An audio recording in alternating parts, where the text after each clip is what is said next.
Back in Blaine, Washington, you're watching the Night Jump Challenge, a part of the NCWSA Collegiate All-Star Competition, jumping at night. First, though, let's talk about how they measure the distance. It's a computer age, Chad.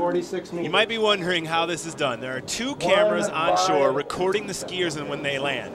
Then what they do is when the skier goes over the ramp and lands, they'll play the video, pause it, and rewind back to see the actual spot where they landed. Put the cursor on that spot, and they're able to measure to 1/10 of a meter the distance that the skier jumped. Well, there you can see he's marked the spot right there where he jumped, and he just goes up and clicks it.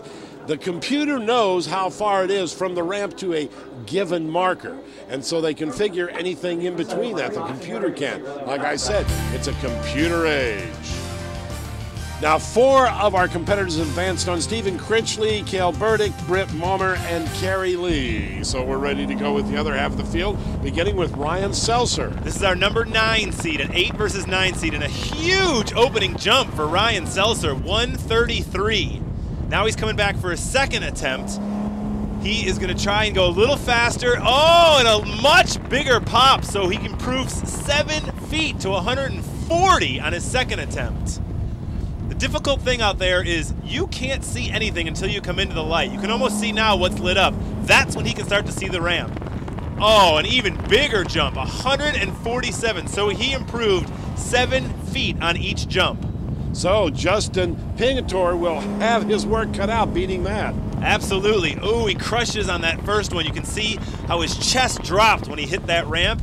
So 140 feet, not enough. He will have to go for a second attempt to try and beat that number 9 seed. Oh, and this time he gets out over his heels. So Justin Pingator getting pushed to the limit here. He needs to put it all together here on his third jump to try and advance to the next round. Oh, and I think he does. Look at the way he hangs on, 151 feet. Take a look at that perfect jump one more time into the air, leans forward slightly, brings the ski tips up, and lights, although they were almost crossed back there at the back. But it was enough to hang on and enough distance to advance to the next round. So our 8 moves on, our 9 goes home.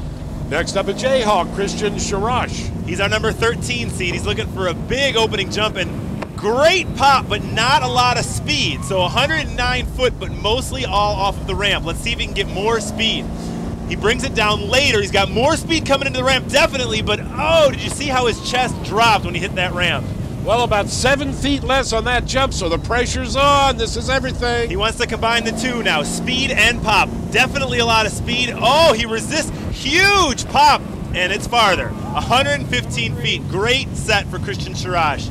But will it be good enough? Well, Brody Reed is one of the favorites here out of Arizona State. He's our number 4 seed, and he is a huge jumper, even at night. Wow! 155 feet on his first jump. That's all he needed. Here's our next competitor out of Missouri State, Cole Kochbrenner. And Cole didn't like what he saw. The nice thing about having 3 jumps is if you don't like it, you can pass, come back at it the second time. Stay safe out there. Oh, no way. He has a fall. As a matter of fact, he can't get back up. Just completely out of balance. You can see that. Third and final try. All right, he's got to put one on here to put some pressure on. Let's see if he can put it. Oh, no, way over his heels. Can he hang on? Ugh. He pops the handle. So Cole Kalkbrenner will score a 0. Let's take a look at our replay and tell us what went wrong here, Chad. Well, you can see that he's way on his heels. I mean, his butt almost hit the top of the ramp, and then he still tried to pop, but it was way too late. The back of his skis hit first, and it's just way too much for him to hang on. Dynamic crash there. One more look at it here, a little bit closer to see exactly what happened. Oh, yeah. No form at all there. If your skis are over your head, you're probably in a bad position. We've had a lot of skiers make it look easy today, but this brings it back home that it's dark, it's a 5.5 foot ramp, and you're going 35 miles an hour. This isn't as easy as some of them make it look. And as you can see, it jerked the rope completely out of his hands right there, but he comes to the surface uninjured. And so his competitor just needs to land a jump and he'll move on. Cole Magnowski, oh my gosh, he's also having trouble. All Cole Magnowski needs to do is land a jump and he can move to the second round. Oh, he can win with 20 feet, right? Exactly.